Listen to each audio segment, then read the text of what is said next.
Was the Soviet Union's dictatorship of the proletariat truly democratic? Imagine a government built on the idea that the working class should hold all the power. That's what the phrase dictatorship of the proletariat means in theory. It's not about one person ruling, but about the majority of workers controlling the state to create a socialist society. In Marxist thought, this phase is meant to be a transition where the working class uses its power to dismantle capitalism and build a new system. The goal is to have a form of democracy where workers elect councils called Soviets, which are supposed to be directly accountable to the people. These Soviets are meant to give workers real say and control over decisions, unlike traditional parliamentary systems that defend private property and capitalist interests. When the Bolsheviks took power in 1917, they aimed to create this kind of worker-led democracy. Initially, local councils were formed with workers, soldiers, and peasants electing delegates to higher levels. Power was supposed to flow from the bottom up, giving the majority a voice. But reality soon changed. The chaos of civil war, economic hardship, and external threats pushed the Bolsheviks to centralize control. Over time, especially under Joseph Stalin, the Soviets lost their democratic nature.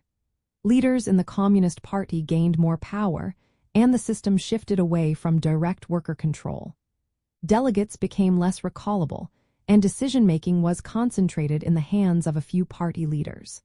The government grew into a large bureaucracy, and the original idea of a government run by workers faded away. Supporters of socialism argue that the Soviet Union's early efforts were a step toward true democracy. They say the idea was to create a government where workers had real power, not just a state run by elites.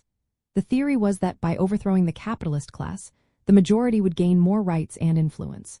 Critics, however, point out that the Soviet system became more like a dictatorship. Political opposition was suppressed, and the ruling party held a monopoly on power. The Soviets, which should have been organs of worker self-rule, turned into tools for party policy. This shift meant that the government no longer represented the workers directly. Instead, it was controlled by a small elite of party leaders. So, was the Soviet Union's version of the dictatorship of the proletariat truly democratic? In theory, yes. It aimed to be a government of the workers, by the workers, for the workers. But in practice, it became a highly centralized system where the workers' councils lost their independence. The democratic ideals of the early revolution were replaced by a ruling party that controlled all aspects of government.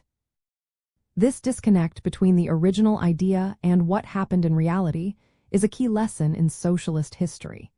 It shows how difficult it can be to keep true democracy alive during a revolution and in a large state.